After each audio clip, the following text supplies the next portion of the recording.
শীতের টাটকা সবজি দিয়ে যে কোনো মাছের ঝোলই খুব ভালো লাগে। তো চলুন আজ আমি মূলো, বেগুন আর আলু দিয়ে করব মাছের ঝোল। মাছগুলো আমি ভেজে নিচ্ছি। ভাজা হয়ে গেছে। কড়াইতে তেল দিয়ে রাঁধুনি জিরে, একটা শুকনো লঙ্কা, তেজপাতা আর আদা এটা ফোড়ন দিয়ে 4-5টা কাঁচা লঙ্কাও আমি দিয়ে দিলাম। মূলো আর আলুটা আগেই কেটে ধুয়ে রেখেছিলাম, সেটা দিয়ে দিলাম। দিয়ে ভালো করে নাড়াচাড়া করে এটা কষিয়ে নিতে হবে। এইভাবে ভালো করে কষিয়ে নেব।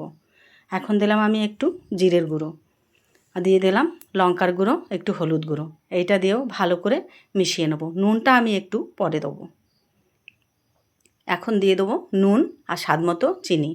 এটা দিয়ে ভালো করে নাড়াচাড়া করে মিশিয়ে নিয়ে এবার জলটা দিয়ে দেবো। জলটা দিয়ে নাড়াচাড়া করে নিয়ে ঢাকা দিয়ে দেবো। বেগুনটা আমি আগেই ভেজে রেখেছি।